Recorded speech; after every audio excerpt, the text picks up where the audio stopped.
The problem in today is that most of the solutions that people find with crime just solve the symptom of crime. And by that, I mean, they solve the guy that's physically going out there robbing shop. And don't get me wrong, that needs to be done. It needs to happen. However, we need to try to stop that crime before it happens. So what that means is you need to be able to get into that family unit. You need to be able to give that family unit the security that they need in regards to employment, safety, they've got a roof over their heads, they've got food, all the basics that a basic human requires to survive. That needs to be implemented by the government. That's a part that I believe it is a bit of a socialist sort of thing, but I think the government has to at least provide the bare basics for people, because at the end of the day, the moment you do that, you're actually going to stop that crime from spilling out of that person's home into your home, into other people's homes.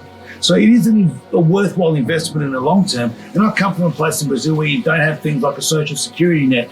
And what happens is when you don't have food to feed your family, you find a way to feed your family. They're not going to go hungry.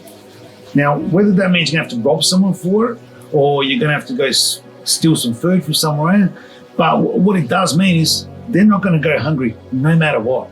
So we need to make sure that the government's going to be out there at least providing those very basic essentials to the Australian public so that doesn't spill out to everywhere else. And I think a lot of the issues that I see with crime today come from the fact that you've got a lot of broken families. You've got generational welfare families, where they've got like 3, 4, 5 generations of the one family that's been sitting on welfare their whole life. And when that kid wants to go to uni, his mum will say, but I never got past year 10. And that's enough for him then. He doesn't need to go any further.